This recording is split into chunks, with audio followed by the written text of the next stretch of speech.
पाकिस्तानी सियासत में ये हो क्या रहा है? अचानक ये बर्फ कैसे पिघलने लगी? कल तक जिन्हें गद्दार कहा जा रहा था, आज उन्हीं से मुज़ाकरात की मेज़ सज रही है। तो पर्दे के पीछे की कहानी है क्या? आइए इसी को समझने की कोशिश करते हैं। तो सबसे बड़ा सवाल यही है कि महीनों की गिरफ्तारियों, इल्जामात की बौछार और एक दूसरे को देखना तक गवारा ना करने के बाद आखिर ऐसा क्या हुआ कि कट्टर सियासी हरीफ अचानक एक दूसरे से बात करने पर मजबूर हो गए हैं?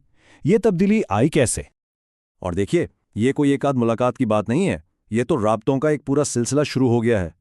पहले वज़ीर आज़म खैबर पुख्तूनख्वा के वज़ीर आला को मीटिंग के लिए बुलाते हैं, फिर फौज उन्हें एक शहीद के जनाजे में शिरकत की दावत देती है, और तो और वज़ीर आज़म खुद ऑपोजिशन लीडर महमूद खान अचकज़ई से मिलने जा रहे हैं। ये सब उन लोगों के बीच हो रहा है जो कुछ दिन पहले तक एक दूसरे पर शदीद तरीन तनकीद कर रहे थे।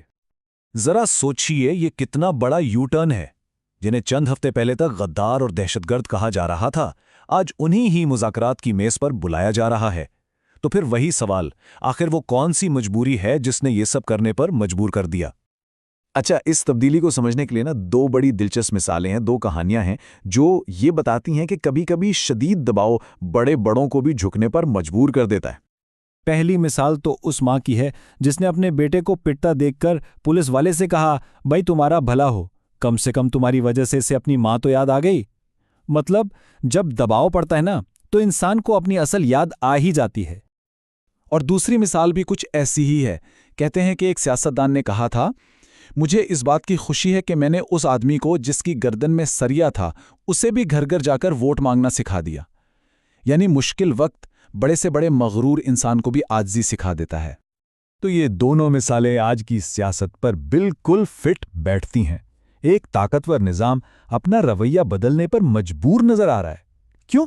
क्योंकि उसके सामने इस वक्त बहरानों का एक पूरा पहाड़ खड़ा है। तो ठीक है, अब जरा देखते हैं कि वो कौन से दबाव हैं, वो कौन से बहरान हैं जो इस सियासी तब्दीली की वजह बन रहे हैं। देखें, मसला ये है कि चैलेंजेस एक तरफ से नहीं बल्कि हर तरफ से आ रहे हैं। सिक्योरिटी का महाज देख लें तो बलूचिस्तान में एक दिन में 54 हमले। मईशत की बात करें तो एक्सपोर्ट्स नीचे और इंपोर्ट्स ऊपर। सिफारती सतह पर अफगानिस्तान और ईरान से ताल्लुकात कशीदा हैं। दूसरी तरफ आवाम महंगाई और 14-14 घंटे की लोड शेडिंग से तंग है। और तो और ऊपर से ये खतरा भी है कि इंडिया और यूरोपियन यूनियन की एक तिजारती डील पाकिस्तान की $9 अरब की एक्सपोर्ट्स को ही न ले डूबे। तो ये एक किस्म का परफेक्ट स्टॉर्म है। और उन सब में सबसे फौरी और बड़ा खतरा है पैसों का।